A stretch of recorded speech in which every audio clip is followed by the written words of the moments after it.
On April 22, 2025, the tranquil beauty of Pahalgam, nestled in the heart of Kashmir, was shattered in an instant. What began as a peaceful spring morning, with tourists enjoying the lush meadows and crisp mountain air, quickly turned into a scene of unimaginable horror and chaos. A brutal terrorist attack unfolded at the picturesque Baisaran meadow, catching everyone off guard. Sirens pierced the silence as emergency vehicles rushed to the scene, and news of the tragedy spread like wildfire across the nation. In a matter of minutes, 26 innocent tourists, 25 Indians and 1 Nepali, were mercilessly gunned down. Families were torn apart, and the entire community was left reeling from the shock and grief of such a devastating loss. The Resistance Front, a shadowy group with ties to the notorious Lashkar-e-Taiba, initially claimed responsibility for the carnage. However, in a confusing turn of events, they later retracted their statement, leaving investigators and the public searching for answers. Eyewitnesses recounted scenes of terror, describing how the attackers, dressed in military fatigues, opened fire without warning on unsuspecting tourists. The sudden eruption of violence left people scrambling for cover. Their holiday dreams turned into a nightmare. The assault was not just an attack on individuals, but a calculated strike at the very heart of Kashmir's spirit. By targeting tourists, the perpetrators aimed to cripple the region's vital tourism industry, which is a lifeline for thousands of local families. In the aftermath, the streets of Pahalgam emptied, businesses shuttered, and a palpable sense of fear and uncertainty gripped the valley. The attack exposed the region's vulnerability, reigniting old anxieties and casting a shadow over hopes for normalcy. Across India, people mourned together, holding candlelight vigils and memorials for the victims. The tragedy served as a grim reminder of the persistent and evolving threat of terrorism that continues to haunt Kashmir and its people. The path to peace in Kashmir remains uncertain and fraught with challenges. Yet, in the face of tragedy, there is a renewed call for dialogue, understanding, and unwavering resolve to build a safer, more hopeful future for the region. In the wake of escalating tensions, India responded with a sweeping and unprecedented security crackdown across the Kashmir Valley. The streets of Srinagar and other major towns saw a heavy deployment of armed forces, with checkpoints springing up at every major intersection. The government imposed strict curfews, restricted public gatherings, and suspended mobile internet services, aiming to prevent unrest and maintain order. Simultaneously, Indian diplomats launched a forceful diplomatic offensive, holding press conferences and issuing statements to justify the government's actions on the international stage. The Ministry of External Affairs emphasized India's commitment to national security and sovereignty, seeking to rally domestic and global support. Security forces intensified their operations, conducting door-to-door searches in sensitive areas across Kashmir. In Anantnag alone, over 175 suspects were detained as part of a broader effort to root out potential threats and restore a sense of security among the local population. In addition, police arrested 2 alleged terrorist associates, believed to have links with banned organizations. These arrests were widely publicized, sending a strong signal to militant groups operating in the region. In a dramatic move, India announced the suspension of the Indus Waters Treaty, a decades-old agreement governing the sharing of river waters with Pakistan. This decision underscored the seriousness of the situation and added a new dimension to the standoff. The government also shut down the Attari border crossing, effectively halting all trade and transit between the two countries. The usually bustling border became eerily quiet, symbolizing the deepening rift.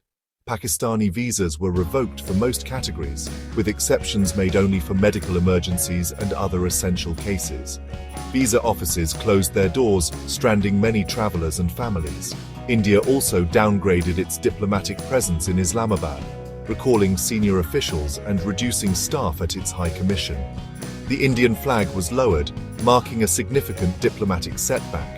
Meanwhile, the government urged Indian media outlets to refrain from live coverage of ongoing defense operations, citing security concerns and the need to prevent sensitive information from reaching hostile elements. Through these sweeping measures, spanning security, diplomacy, and information control, India sent a clear and unmistakable message. It would not tolerate further provocations and was prepared to defend its interests with resolve and determination. Pakistan countered India's accusations with denial and defiance.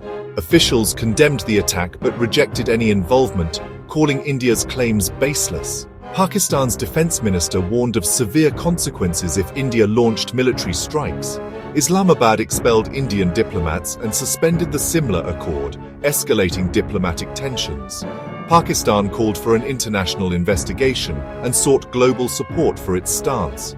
The crisis quickly became a flashpoint on the world stage. The attack triggered a dangerous escalation along the line of control. For 3 nights, gunfire echoed as both sides exchanged fire, with India targeting Pakistani positions. The Indian military placed its forces on high alert, signaling readiness for further escalation. Massive troop deployments on both sides heightened fears of a broader conflict. International observers urged restraint, warning of the risks of miscalculation. The region teetered on the brink, with peace hanging by a thread. The world responded with swift condemnation and calls for calm. The UN Security Council convened an emergency meeting, unanimously denouncing the attack and urging restraint. Major powers, including the US, UK, France and Russia, expressed solidarity with India and called for dialogue. The US pledged support to India's counter-terrorism efforts, with the FBI offering investigative assistance. The international community pressed both nations to avoid escalation and seek peaceful solutions. Amid diplomatic standoffs and military posturing, ordinary people bore the brunt. The attack devastated Kashmir's tourism industry, leaving thousands jobless as tourist arrivals plummeted. Hotels emptied, shops closed, and livelihoods vanished almost overnight. Kashmiri students elsewhere in India faced harassment and evictions, fueling social tensions. The closure of the Attari border separated families, compounding the human tragedy. The true cost of the attack was measured in shattered lives and lost hope. The Pahalgam attack cast a long shadow over Kashmir's already fragile peace, leaving communities in mourning and uncertainty. The pain of loss was felt not just by the families of the victims, but by an entire region that has endured decades of conflict and instability. Each new tragedy reopens old wounds, making it harder for people to trust in the promise of a better tomorrow. The attack deepened mistrust between India and Pakistan, two nations whose histories and futures are deeply intertwined with Kashmir. Efforts at dialogue and reconciliation, already fraught with suspicion, became even more complicated. Families divided by borders continue to hope for reunification, but political tensions keep them apart, fueling a sense of helplessness and frustration. The cycle of violence seems unending, fueled by unresolved grievances, historical injustices, and ongoing geopolitical rivalries. Each incident of violence triggers a heavy security response, but the underlying issues remain unaddressed, perpetuating a climate of fear and uncertainty for ordinary Kashmiris. Security measures alone cannot bring lasting peace to Kashmir. True reconciliation requires addressing the deep-rooted political and social issues that have divided communities for generations. Local voices calling for dialogue, justice, and understanding must be heard and included in any peace process.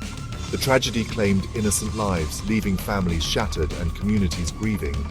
Each loss is a stark reminder of the human cost of conflict, and every memorial is a plea for an end to the violence. Hopes for a peaceful future are set back, but not extinguished. The international community faces a daunting task in preventing further escalation.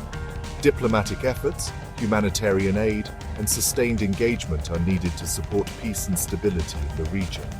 The world is watching, and its response will be critical in shaping what comes next. The choices made now by leaders, communities, and the world will shape Kashmir's destiny for years to come. Amidst uncertainty, the hope for peace endures, carried by those who refuse to give up on a brighter future for Kashmir.